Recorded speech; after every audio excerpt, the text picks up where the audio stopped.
గారు. తద్వారా కేసీఆర్కి మంచి ఊపు తెచ్చింది. మైనస్ ఏంటంటే ఇంతకంటే ఇంకా పెర్ఫార్మెన్స్ ఎక్కువ ఎక్స్పెక్టేషన్ ఉంటుంది.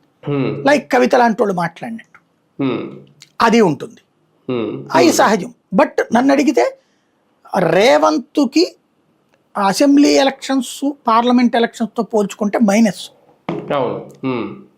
కేసీఆర్కి ఇదే కేటీఆర్కి ఆ ఎన్నికలతో పోల్చుకుంటే ప్లస్.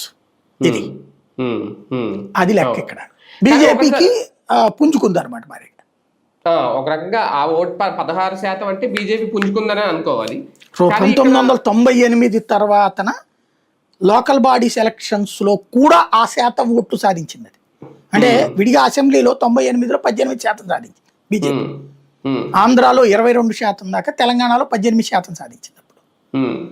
దాంతో పోల్చుకుంటే ఆ తర్వాతన మళ్ళీ ఉట్టి పార్లమెంట్ ఎన్నికల్లో వస్తుంది అది 30-40% దాకా. కానీ మిగతా వాటిట్లో తగ్గిపోతుంది.